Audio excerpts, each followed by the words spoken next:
ಚಾರ್ಮಾಡಿ ಘಾಟಿಯುದ್ದಕ್ಕೂ ಸದಾ ದಟ್ಟವಾದ ಮಂಜು ಕವಿದ ವಾತಾವರಣ ಇರುವುದರಿಂದ ವಾಹನ ಸವಾರರಿಗೆ ಮುಂದಿರುವ ರಸ್ತೆ ಸರಿಯಾಗಿ ಕಾಣಿಸ್ತಾ ಇಲ್ಲ. ಚಾರ್ಮಾಡಿ ಘಾಟ್ನ ಪ್ರಸಿದ್ಧ ಮಲೆಯ ಮಾರುತ ಪ್ರವಾಸಿ ಮಂದಿರದ ಬಳಿ ರಸ್ತೆ ಸರಿಯಾಗಿ ಕಾಣಿಸದೆ ಕಾರೊಂದು ನಿಯಂತ್ರಣ ತಪ್ಪಿ ಪಲ್ಟಿಯಾಗಿದೆ. ಅದೃಷ್ಟವಶಾತ್ ಕಾರಿನಲ್ಲಿದ್ದಂತಹ ಪ್ರಯಾಣಿಕರು ಯಾವುದೇ ಪ್ರಾಣಾಪಾಯವಿಲ್ಲದೆ ಪಾರಾಗಿದ್ದಾರೆ. ಭಾರಿ ಮಳೆಯಿಂದಾಗಿ ಘಾಟಿಯ ಮೇಲ್ಭಾಗದ ನೀರು ರಭಸವಾಗಿ ಹರಿದು ಬರ್ತಾ ಇದ್ದು ಗುಡ್ಡದ ಮಣ್ಣು ಸಡಿಲಗೊಳ್ತಾ ಇದೆ. ಮುಂದಿನ ದಿನಗಳಲ್ಲಿ ಮಳೆ ಹೀಗೆಯೇ ಮುಂದುವರಿದರೆ ಗುಡ್ಡ ಕುಸಿತ ಹಾಗೂ ಮರಗಳು ಧರೆಗುರುಳುವ ಸಾಧ್ಯತೆ ಹೆಚ್ಚಿದೆ. ಈ ಹಿನ್ನೆಲೆ ರಾಷ್ಟ್ರೀಯ ಹೆದ್ದಾರಿ ಇಲಾಖೆ, ಅರಣ್ಯ ಇಲಾಖೆ ಕಟ್ಟೆಚ್ಚರ ವಹಿಸಿದ್ದಾರೆ.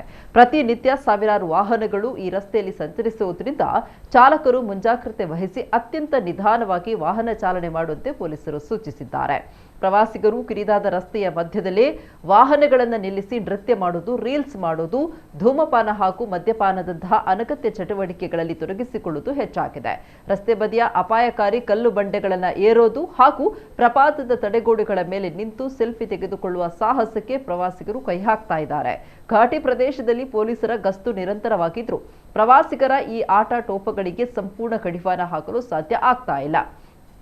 ಅನಪೇಕ್ಷಿತ ಚಟುವಟಿಕೆಗಳು ಕಂಡು ಬಂದಲ್ಲಿ ಸಂಬಂಧಪಟ್ಟ ಇಲಾಖೆ ದಂಡ ವಿಧಿಸುವ ಪ್ರಕ್ರಿಯೆಗೂ ಮುಂದಾಗಿದೆ.